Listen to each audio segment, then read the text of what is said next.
What is up, everyone? Welcome back to On Point Politics, and today I'm going to be doing like a home team video with Gold Crown Politics and data analyst Conor K about the 2024 election. We're going to be going over the issues as well as the Electoral College map for this election. You guys can also say hi, by the way. Hey, how's it going? Hey everyone. So if you guys do enjoy this video, please hit that like button, subscribe to the channel, make sure to hit the post bell notification, and make sure to follow the Twitter and join the Discord in the description down below. And so guys, the first thing for 2024 is we got to look at Biden's approval rating. It is currently at minus 15.9%. with only a couple months away from the election. We're currently in April and the election's in November, and that's about 7 months away, and less than 7 months away. We're like 6.5 months away, and he's down 15 points nationally. He's sitting at about 40.7%, which is where he roughly sits in the five-way aggregate. And if we were to actually look up President Trump's 538 approval, because that is the only website that actually currently has his approval rating for some reason. If we go over here, we'll actually see he's sitting at about 41.9%, which is lower than 2020. But what's interesting is that incumbents, as well as other opposing candidates, usually tend to perform around the popular vote. And so, for example, Obama in 2012, if we go over here to election day, I believe it's either November 7th or November 3rd.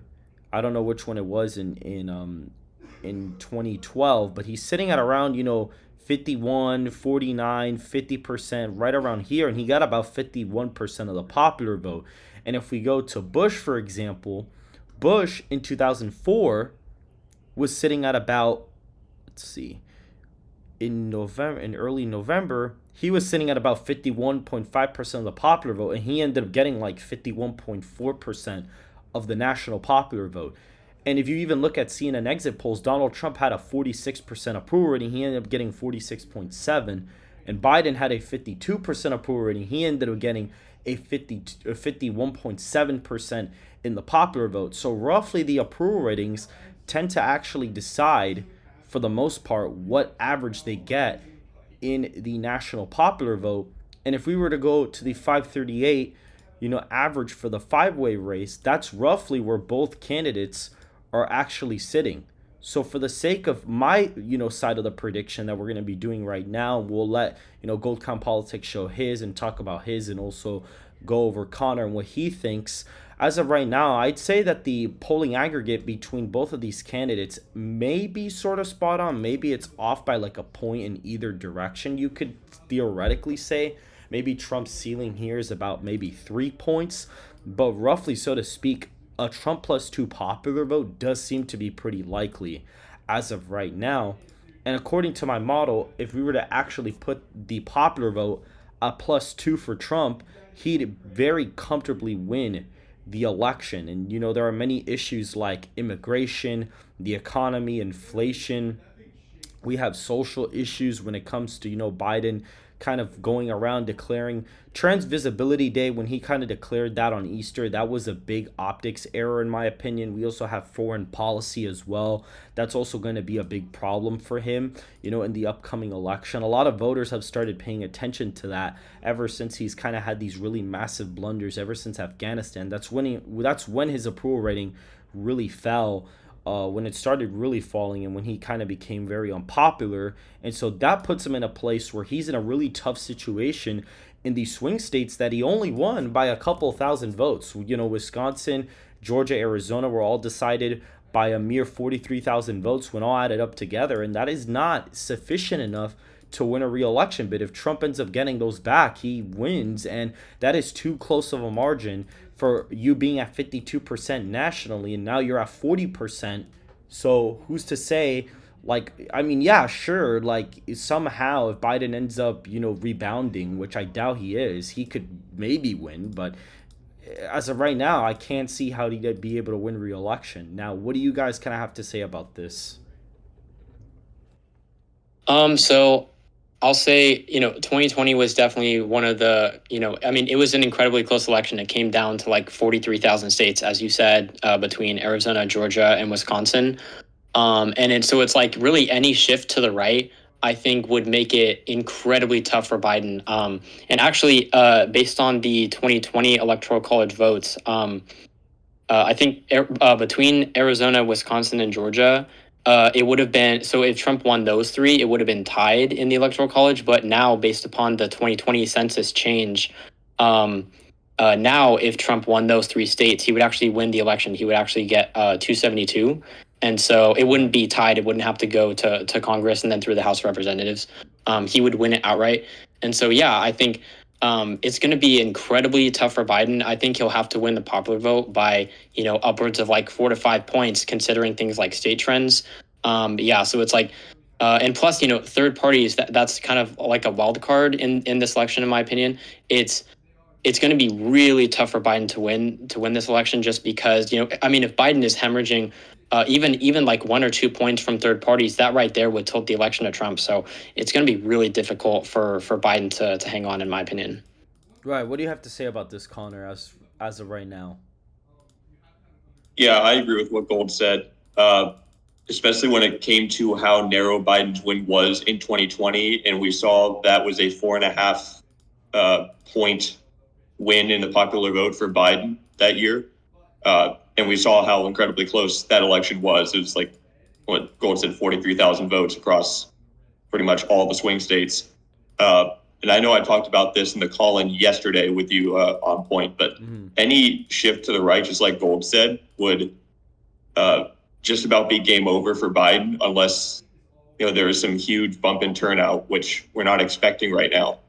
But that would be the only real plausible scenario, I think, if the popular vote were to stay anywhere near 4 to 4.5 points.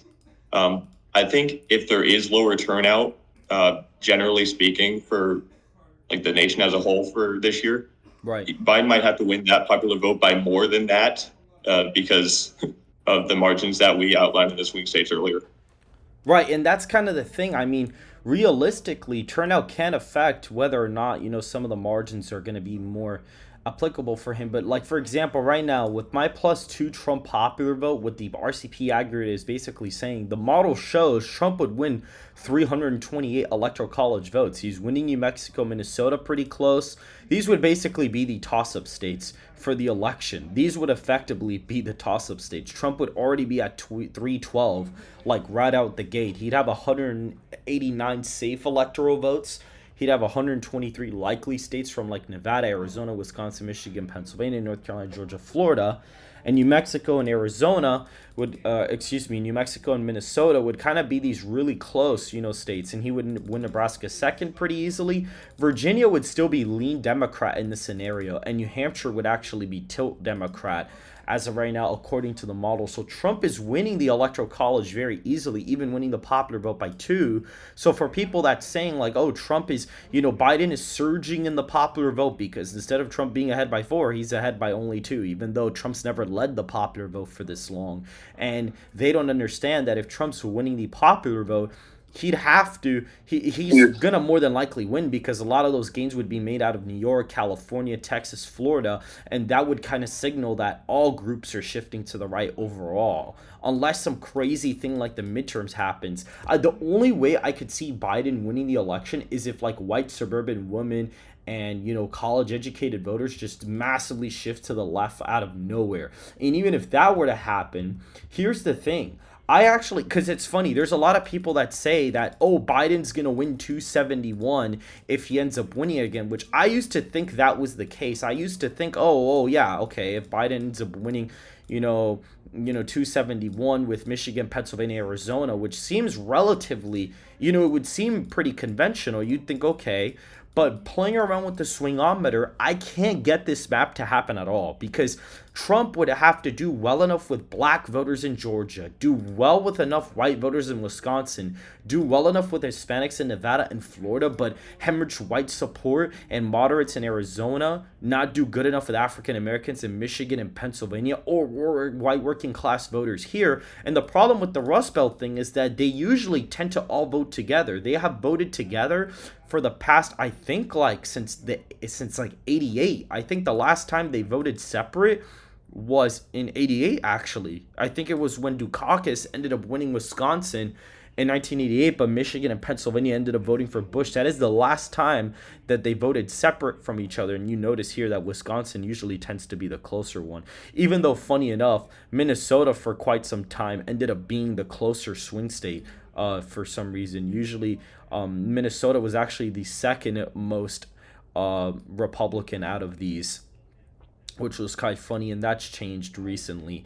But you can see there that they voted all together. Minnesota, Michigan, and Pennsylvania have voted all together. And if you look, usually the candidate who ends up winning the Electoral College as of 2008 has always gotten above 300 electoral votes. That's just been what's been, true for the past, almost 20 years at this point.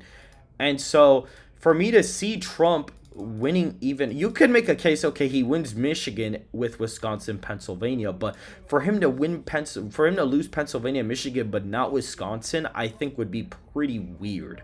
I don't really think that that would necessarily happen. I feel like if it does come down to the wire again, like obviously this would be pretty conventional, but I think if there was one swing state, or like if Trump were to win all the major swing states, but Biden had to win one, I'd say it'd probably be Arizona, mainly because of like Maricopa and stuff like that massively shifting to the left. So you could see this be a scenario if the polling does tighten up significantly, which in my opinion, I'm still a little bit iffy if the polling is going to shift towards Biden, mainly because due to political polarization, maybe we will see the popular vote like aggregate probably shift towards Biden a little bit. But either way, if Trump gets underestimated, or if Biden's only leading by like a point or it's tied, well, that's not going to really work out for him because he would still lose by this amount.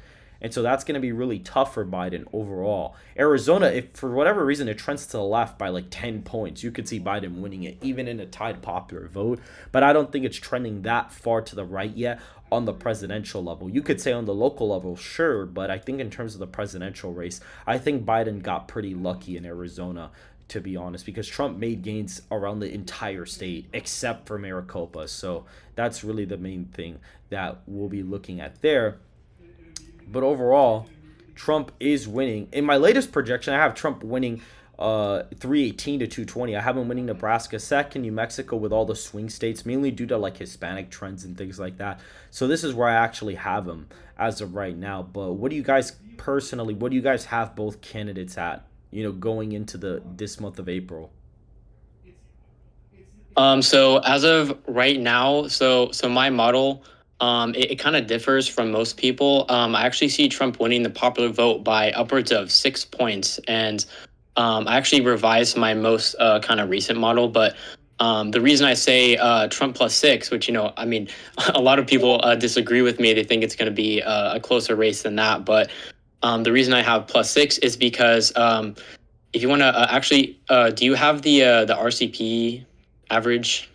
Yes, Can you pull that up? I could pull that up. Yeah. Yeah. So what my model does is I go back in the polls about a month, and I take an average of those polls just to get a bit of a better sample size, because you see the RCP right there. So in the 5-way, Trump is up by 1.7. If you take a month average of the polls, Trump is up by 2. And historically speaking, Trump has been widely sort of underestimated as a candidate. In 2016, the aggregate of polls underestimated him by 3 points, and in 2020, he was underestimated by I think it was a little over 4 points. So that's like a wide underestimation. And so if you add, and so if you take so Trump plus 2 in the 5-way, right, and then if he's underestimated again by 4 points, he's up in the popular vote by 6. And my sort of popular vote range for my model has anywhere from Trump plus 4 to Trump plus 8. I think that's what my range is looking like, with kind of 6 points being the most likely. But yeah, I think so in terms of my electoral college vote, in terms of the margins, I have Trump winning. Right now, I have him winning 341 electoral votes.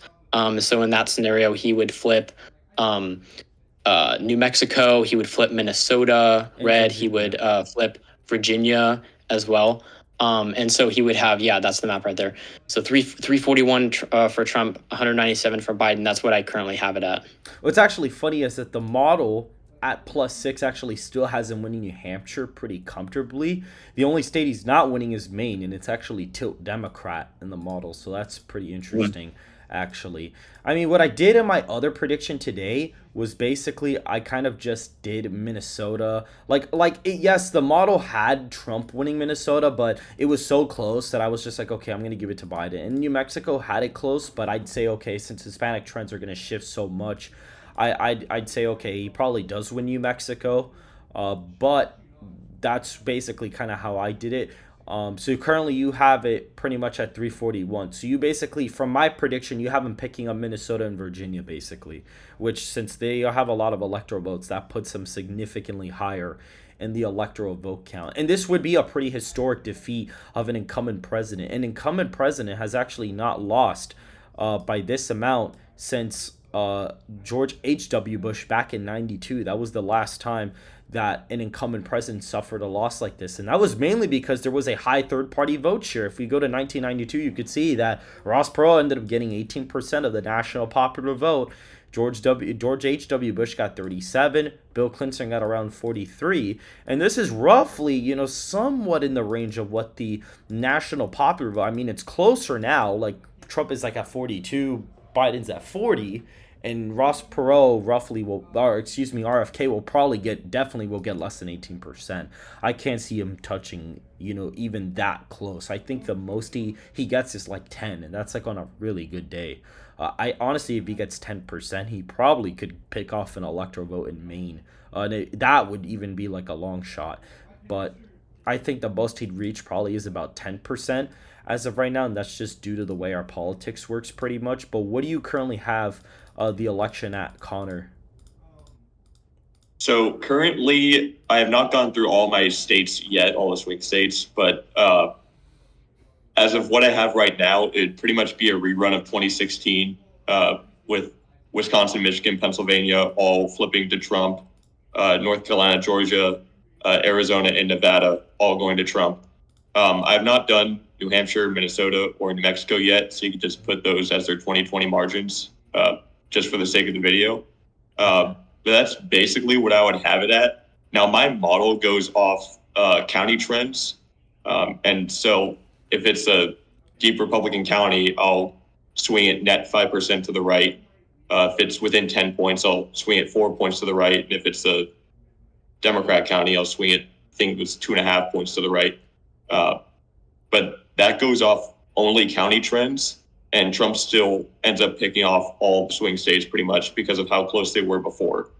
Right. And that's also, those numbers are based off the current registrations. I don't know if you want to bring my model up. Right. I'm going to pull them up right now. Currently in Georgia, you have it. Yeah, because you talk about, you have voter registrations pulled up here, and then you kind of project the turnout, and you have the margins, and then they get added up at the end. But effectively, right now you have Georgia as a 3.7 victory as of right now, so that's lean for Trump as of right now. If we were to go to the next state, which would be Pennsylvania, I know you told me that you had basically gone over the model, but as of right now, it is a likely margin, which I think is pretty high.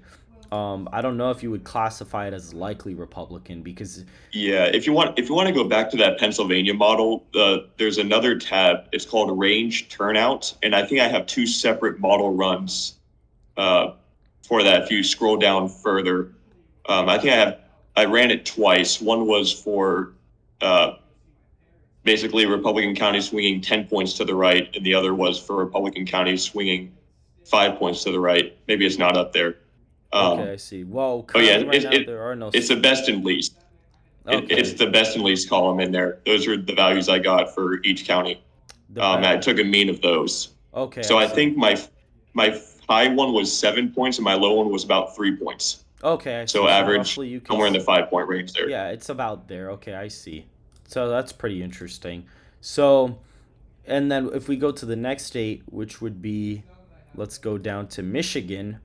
That you have it as tilt Trump. This one's a close one. It's close. You have it as tilt Trump. And that's probably because a lot of the left trending counties that have a lot of population overall. And if we go down to like Wisconsin, which would be the next one on here,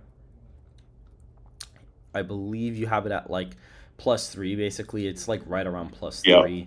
And then if we go to Arizona, well, North Carolina, I believe you had it at like 7 points. And Virginia, you said you had it at five, right? Or a little bit lower than that. Yeah, Correct. the average was 5. Just like Pennsylvania, I Right, ran that Virginia model twice. right, The low one was 3. Low for Biden was 3, and the high was 7. So right, right. average Okay. 5. Oh, okay, I see. What about Minnesota? I think did you run Minnesota yet or no? I have not yet. Okay, I I just see. finished up Georgia this morning. That took me like a long time because Georgia has Yeah, like they have a a lot of million counties. counties. Yeah, they have a lot of counties So there. And then Arizona, you have um, it at R+4 Trump.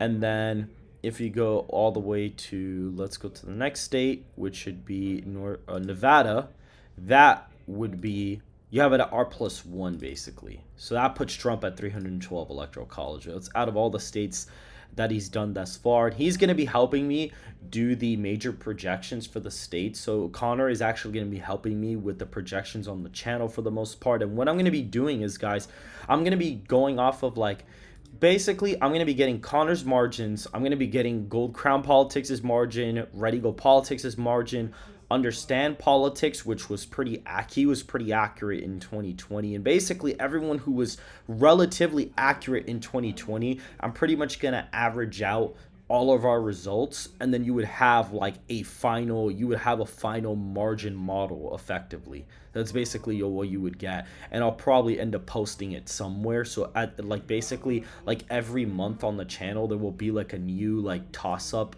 like map, and then you would see like a kind of an averaged out projected result in the electoral college. So that's roughly what I'd be looking at.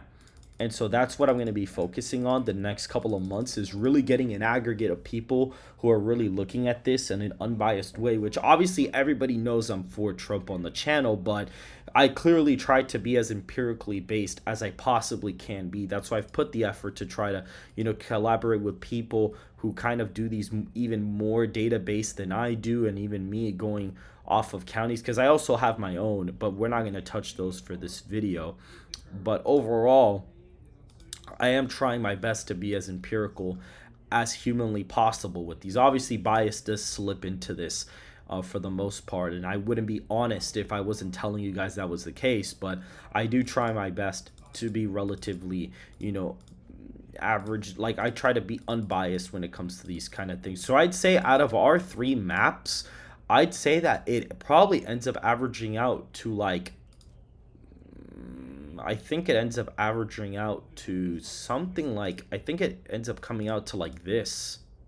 I think this is the average, because Gold and me have New Mexico going red, but Conor does not, and the same thing for like the other two. And I actually don't even have Minnesota, Virginia going blue. So out of our 3 basically models or results, this is effectively where the 2024 election sits, where Donald Trump is at 318 electoral college votes to 220. Now, as for the issues, what do you think is going to drive Trump to the finish line to be winning the electoral college by this amount?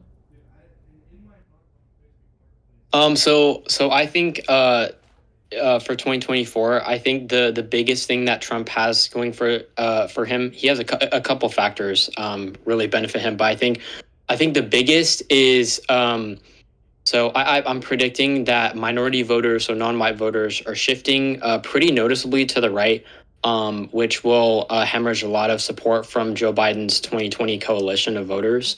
And I think a lot of minority voters are also just kind of not going to show up to the polls as well. I think a lot of black voters, especially in Georgia, it's going to really hurt Biden. And so I see that plus third parties. Third parties, I think, are so underrated in this because Jill Stein and Cornel West are, really far left candidates. And if they both get about 1% nationally, that's what I'm predicting. They both get about 1% nationally. That's already 2 points taken from Biden relative to 2020. So, and then Kennedy, I feel like Kennedy, the polls show that he's going to pull from both candidates. But I think that he's going to pull slightly more from Biden. So I think around 2 to 3 points from Biden is a good estimation. And so if minority voters shift to the right, plus you have third parties hemorrhaging support from Biden, I think it's too much for Biden to overcome. To kind of he has to hold on to to that original coalition of voters that he had. It's really kind of hard for him to hold on to that. So that's kind of what I see. All right, what do you think about that, Connor? Yeah, so in terms of the issues, I think there are really two big Trump favorable issues, and then abortion, which is something that Trump's really neutralized, really more than any Republican recently, especially when you look in the midterms. But with the Trump favorable issues, obviously the border with immigration, that's pretty much his bread and butter issue, which is kind of funny when he's a businessman and normally he's all about economics, but economics is the other one as well. So border and the economy. That basically is the same case for all the swing states you see. I would even say that's the case for Minnesota and Virginia and New Mexico states, which I don't have blue, but uh, or I don't have red, sorry, but you guys do. Uh, but the economy and the border, two big Trump issues. And also, in terms of the Democrat turnout, you don't really want to galvanize the Democrat base if you're Donald Trump. And taking a neutral stance on the abortion issue was a great way to neutralize that. Because you see how Democrats won in 2022 and 2023, it was pretty much with the abortion issue, Right, and that was across every state. and that So if actually you Trump neutralize that, then it looks good. Trump doing that really actually helped him a lot because if he would have, it honestly, if he would have gone full ban, I think he probably would be not favored to win anymore. If he came out and said, I'm going for no exceptions, a full national ban, like all these candidates did in the midterms, Georgia, Nevada and Arizona would probably still go red, but I can't see the Rust Belt voting for Trump at that point, and that would kind of doom Trump in the Electoral College ever so slightly. However, if the law in Nebraska gets changed and they become winner take all, the election would actually be a tie. And at that point, Trump would probably end up winning the Electoral College. And I'd assume that this would probably be like a Biden plus like 3 popular vote or something like that. And so that's roughly where I would be seeing that. I think Biden's ultimate like best case scenario, like if he were to win the popular vote by the same amount again, this would be his best case scenario. I think he's already DOA in Wisconsin no matter what. I think Wisconsin's a state that no matter what happens there, he probably ends up still losing it just because of the fact that his approval rating is significantly lower than 2020, and I think he would probably still do worse enough with some white college, white voters, like white working class voters overall. I think he's going to really struggle with that demographic. A lot of white suburban women would really carry him over in this scenario, and you could even make the case that Nevada would probably be even be a state that maybe is DOA for him, but that's like for later on. I think he still would be able to win if he won the popular vote by that amount, but I'm not exactly sure. But currently, according to the model, he'd have to win the popular vote by roughly the same amount he won it last time by to end up winning the Electoral College, actually. He'd have to win the popular vote by about a similar margin. Now, again, he probably theoretically, if we're actually looking at this, you see Wisconsin still, a zero point 0.7 victory there. If the popular vote is a 5.5 lead for Biden, that's where Wisconsin actually finally flips. And if it's a 5 point margin of victory, Trump is actually still slightly ahead. So in order for Biden to recreate his 2020 map, he literally needs to win the popular vote by over 5 percentage points, which is going to, I can't really see that happening because number one, turnout's going to be significantly down. So you could really say that Wisconsin and Georgia are basically completely gone for Biden, especially with Georgia. The problem with Georgia is that with third parties it tends to sway a little bit more to the right, considering Johnson got like 3% here. If you were to have given that all to Clinton, the margin would only be R+2, which would make more sense compared to 2020. But looking at this, you can see this and you're like, okay, well, that's kind of interesting. And if you look at the counties, Biden did a lot better here due to higher turnout with African Americans, but he probably is DOA in Georgia. And so it's like, all right, well, he's DOA there. But the problem is with my fundamental of the Rust Belt voting together, if he's winning Wisconsin, he probably wins Michigan and Pennsylvania too. And with Nevada, he probably also picks that up due to Hispanic trends. The only state that I could see him not really being guaranteed to win, if I had to make sort of like an expanded battleground map for him, I'd say this is probably what an expanded battleground map for the election looks like at this point. I want to know your thoughts on like what you think this would basically like what you guys think about this like battleground map pretty much. Yeah, so I'll go first here. I think with Arizona, that like you said earlier, it would of all the swing states, that would be the one that's most likely for Biden to hold, based on Maricopa. Um, Otherwise, I, personally, I think this map is a bit too favorable to Trump. Maybe, um, maybe not. I was looking at New Mexico, Minnesota, Virginia being sort of toss-ups. But other than that, of the states that are filled out, I think that's pretty reasonable. It depends on the margins in some of these. Like I think, for example, Wisconsin will probably vote to the right of Michigan and Pennsylvania, if I'm being honest. Right. And Georgia will probably swing maybe further than some people think because Biden's doing so poor with just about every demographic compared to 2020. Right. And But so Arizona, that might be the same case as well. But that's more with the suburban right. women, especially. Right. And what do you think about that Gold? So I remember you mentioned earlier on point. I like how you mentioned how the three Rust Belt states, Wisconsin, Michigan, and Pennsylvania, they've all voted for the same candidate for the past like 8 election cycles. They all vote pretty much the same way. They have a lot of similar demographics in the state. In those states, they have a lot of white working class and union voters, and so I really think it's pretty unlikely, in my opinion, that they will vote differently. Like I think that Wisconsin, if you're just looking at them objectively, I think Wisconsin has the best odds of flipping on its own. But I think Michigan and Pennsylvania will follow. So I really don't see them voting differently from each other. And I think that that's really Biden's only path to victory. Um, spend a lot of money in those states. And I think that that's his only path to victory. I don't see Arizona flipping, or sorry, I don't see Arizona staying for Biden, because it's a border state and it has a lot of Hispanics as well. And so I think that's going to stay for Trump regardless. I think Nevada will definitely flip for Trump just because there's a lot. It's similar to Arizona. It has a lot of working class voters, mainly Hispanic voters as well.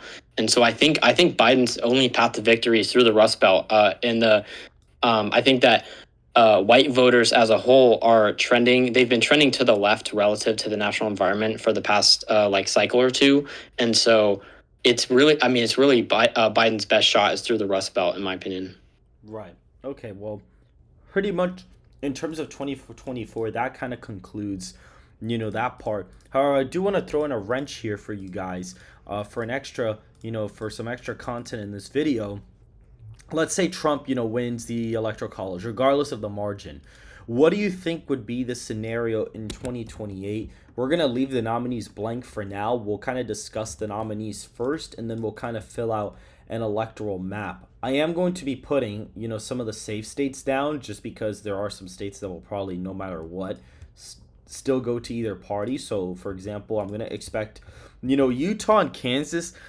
I've been looking at these and I can see these getting closer, but I think as of right now, they probably still don't get that much closer. South Carolina, I can't put it in safe. I think it may be likely, and even a state like Kansas might even be likely, but we'll get to those in a second. I think in terms of like California, I think the Democrats are going to be able to regain somewhat of a base back in 2028 just because Trump would be the incumbent, and I think that would kind of strive some like political, you know, division back overall. So I think that as of right now, at least, the Democrats would be able to build back somewhat of a coalition in 2028 that would be, New York, I think I'd actually expect New York and Illinois to be under 15 points in the next couple cycles, just because I think they are going to trend to the left, and I think there is potential for them to get close or flip in a competitive race, but that would probably be in the late 2030s, early 2040s at that point. And so this is roughly what we're looking at as an expanded battleground map. But who do you think the nominees would be? To be honest, I'm thinking that the nominee in 28 is either going to be JD Vance or Vivek, mainly because Vivek ran this year. He was able to kind of do like a prototype run, and I feel like if he runs next year without any other major MAGA candidate, I think he's going to have a pretty significant shot. Yeah, I think Vivek is the most likely candidate. I think DeSantis made a huge mistake running for the primaries just because I mean he had so many problems, and I think it was just a huge mistake for him. So I don't know. It's like, but before he ran for the primaries, I thought DeSantis was pretty much a lock for the GOP nomination. But now it's kind of up in the air, to be honest. I agree with you. I think Vance is definitely on the table for sure. I think Vivek is also pretty likely. But yeah, I don't think it's going to be DeSantis. Right, no, I don't believe it's going to be DeSantis either. What do you think about that, Connor? Yeah, so I agree with JD and Vivek. Vivek. However you pronounce his name. I think it's Vivek, but I think those two are going to be pretty good locks, at least to be in the primary race and potentially be the nominee. Who knows? But in terms of Ron, not only did he mess up in terms of running in this year's primary, but if we were to be looking at him in the 2028 primary, not all the MAGA base would come home to him, even if he did get the nomination.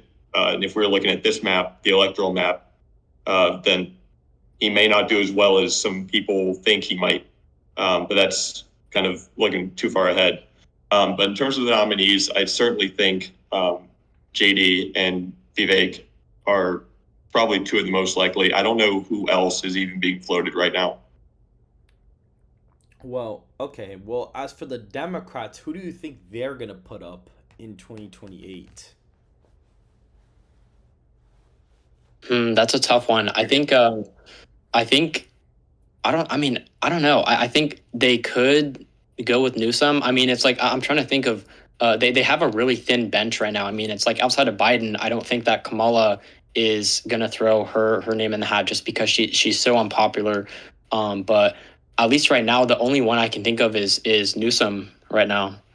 Well, okay. Well, for the sake of the video, let's do a Vivek versus Newsom matchup for the sake of this video. And the problem for that for Gavin is that Gavin against Trump has pulled terribly against him, like really, really bad. Like talking about Trump beating him in Wisconsin by 18 points, beating him in Pennsylvania by 16. Georgia's poll was like a plus 20-point victory. Like Trump's polling data against Gavin is really strong. However, I think 2028, I think a lot of independents and some of the demographics, especially a lot of white voters, considering Vivek would be the nominee, I think would shift to Gavin by quite a bit. I think whites would get way closer in 2028 if this was the matchup.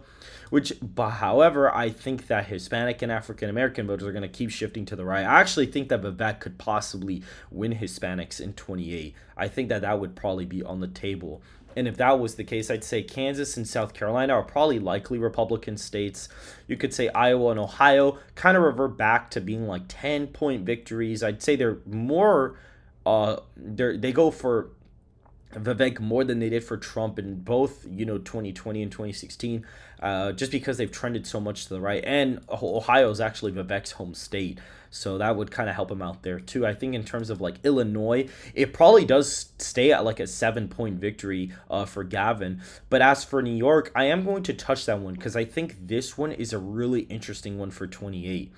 I think New Jersey would be likely for Gavin. I think Gavin does pretty well in Virginia, especially since they do love establishmentarian voters there, or establishmentarian candidates there. I think that if Gavin would pretty much be a lock for Virginia. I would also say the same for New Hampshire. I don't think Vivek would really have a chance there. I think he's going to really struggle there. And even a state like Maine, I think Vivek would really have a problem winning Maine. as of right now. And I think Nebraska second would be a district that Gavin probably wins by like a couple points, maybe not as much as that Biden did, but definitely he'd win it by a couple points. I think that Florida would be likely Republican. It probably is a 7 point victory. Vivek would do well in the Miami-Dade area, but I think in the Panhandle, it does actually trend to the left. In some like places like Duval and Pinellas and Hillsborough, I think do kind of shift to the left a bit. So even though those shift to the left, I think Miami-Dade, Vivek doing well enough there would keep him above 7 points. Now, Colorado, I think, is not safe Democrat, but I think it is around a 12-point win for Gavin. I think he does well there. Now, I think that Texas, this one is hard because if white voters are shifting a lot to the left, but Hispanic voters are trending to the right, I'd say, okay, it does go likely, but it is probably only a 6 point win or close to what Trump won it by in 2020. I'd say roughly that's where he's sitting at.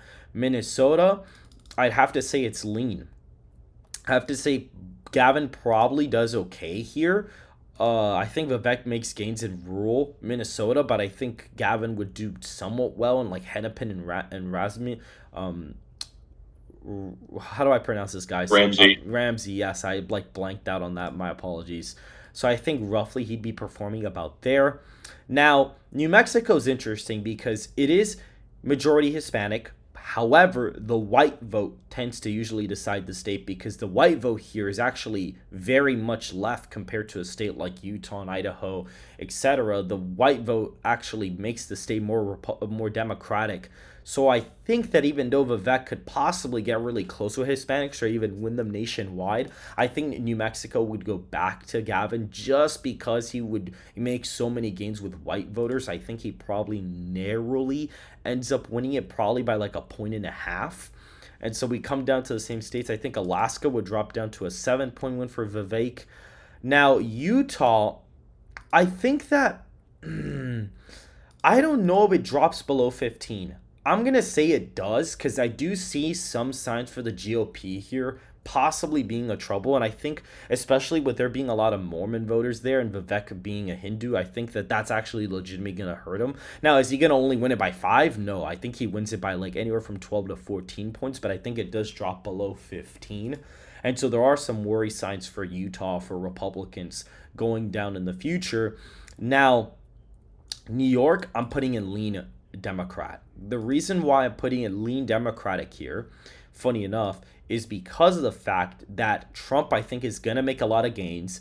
Vivek is doing really well with black voters and Hispanic voters. And so even though, yes, the white vote is going to shift left nationwide, since the city areas are so, black, Hispanic, and even a little bit white, but it's a lot of Hispanic and black voters, I think that Vivek is going to be able to appeal to this group. And I think he does actually get New York under 5 points in 2028, making New York actually more competitive than even Illinois or Virginia or New Jersey. Now, coming to the last couple swing states, I think Vivek wins Nevada no matter what, especially against Gavin. I think if he is winning Hispanics or doing really well with them nationwide, I think he wins Nevada by like a point or two. I have Trump winning it by like 3 or 4. Or, well, technically, my latest prediction, he's winning it by more than that. But I'd say Vivek probably wins it by about a couple points.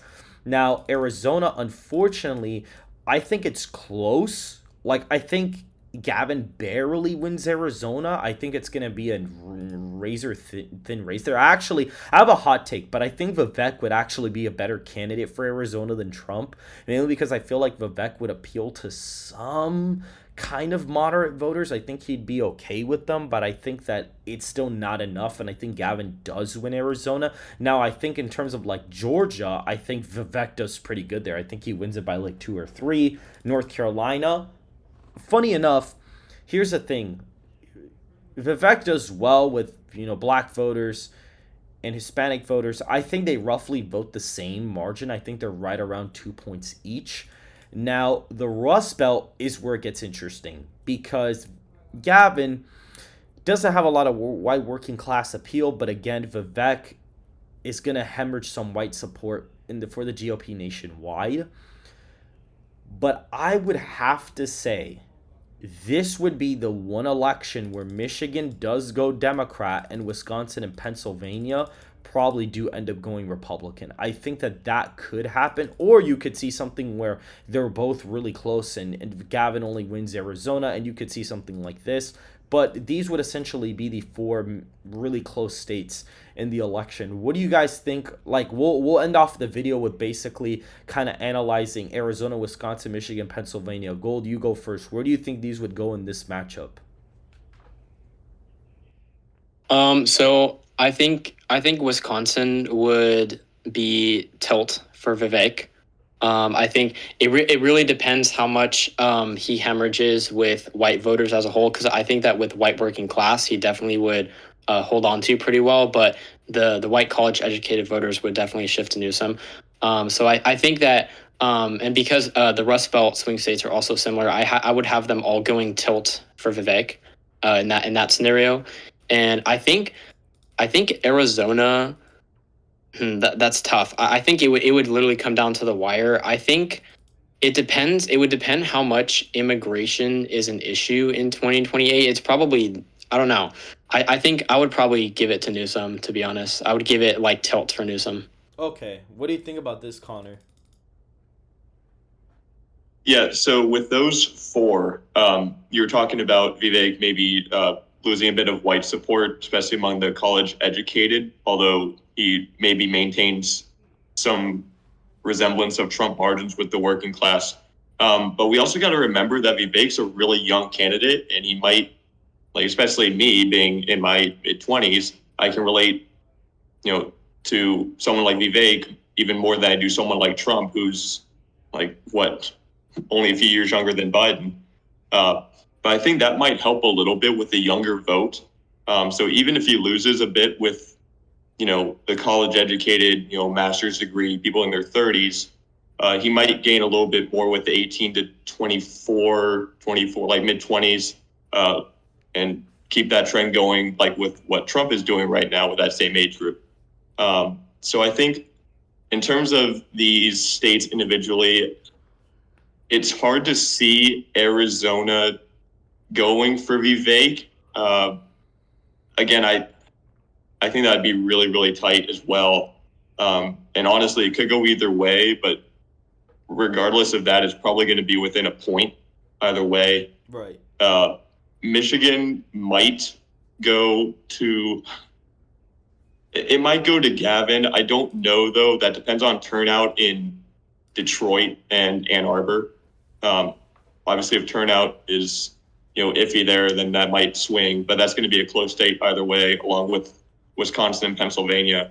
But this is it's a really hypothetical thing. But I can see something like this map happening that you have up right now. All right, well, this is basically it for the 2028 analysis portion of the video. And that pretty much concludes the video, guys. So currently we have Donald Trump winning pretty much by a pretty sizable amount in the Electoral College, ranging from 318 or really 312, ranging all the way to 341. As of right now, out of the averages from all of our decisions, currently it's 318 to 220. So that's roughly what the election is basically sitting at least as to my analysis. Gold thinks it's going to be a little bit more lopsided with Minnesota and Virginia flipping. Right now, Conor is still going through his work, but he currently has it at 312 to 226. I currently have it at 318 to 220, maybe even 317, because not going to lie, I could even see New Mexico voting to the right of Nebraska second, depending on how that goes. But more than likely, if he's winning New Mexico, he probably does get Nebraska second as well. So this is roughly where the election is sitting at, guys. And so if you guys did enjoy this piece of content, I know that this was a different way of doing it. If you guys did enjoy it, make sure to hit the like button, subscribe to the channel, make sure to hit the post notification, follow Twitter, and join the Discord in the description. And make sure to leave a comment and let us know what we could do to kind of improve this format. It was the first time that I had, basically one or more people on the show really to kind of work on an episode like this. And so I hope you guys have a good rest of the day. And what do you guys have to say to everybody else? I guess have a good night and do whatever you can to get Trump over the finish line. Yeah, I agree. All right, see you guys.